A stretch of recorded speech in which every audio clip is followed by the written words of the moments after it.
Hello guys, চলো আমরা আগে ফাইজাপুর ভিডিওটা দেখে নাই, তারপর ভিডিও রিঅ্যাকশন দিতেছি। আমি ভিডিওটা দেখার পর প্রথমত আমার খুব খারাপ লাগছে, পরে আবার হাজারটা প্রশ্ন মাথায় আসছে। চলো প্রশ্নগুলো আমরাও করি আর ভিডিওটা দেখি। আল্লাহ, তুমি আমারে এত কষ্ট দিলা, কিন্তু এই কষ্ট সহ্য করার মতো বয়স দিলা না। আমার এত কষ্ট কেন হয়? আল্লাহ, আমি এত কষ্টের যোগ্য ছিলাম না। আমার এত কষ্ট কেন হয়?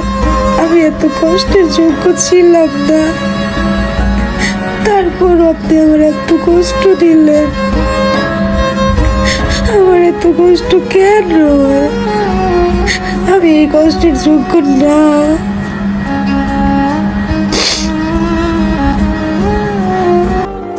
আপু, আমরা সবাই বুঝতে পারলাম আপনি অনেক কষ্ট পাইছেন।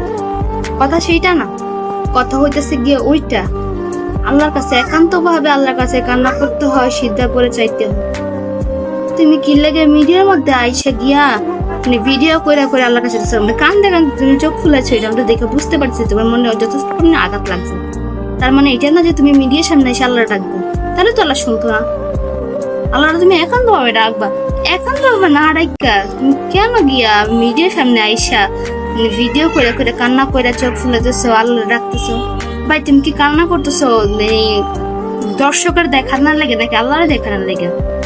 এটা কি তুমি ভুল লেগেছো কোন জায়গায় কি করতে হয়? মানে কন্টেন্ট বানাতে এইটাও মনে নাই যে কোন জায়গায় কন্টেন্ট বানাইতে হবে, কোনটার সময় কন্টেন্ট বানাইতে হয় না। আঘাতটা একান্ত ভাবে রাখতে হয়, আঘাতটা প্রকাশ করতে হয় না। প্রকাশ করলে আল্লাহর কাছে একান্ত ভাবে করবে। কেন প্রকাশ করতেছে এমনি মানুষের কাছে?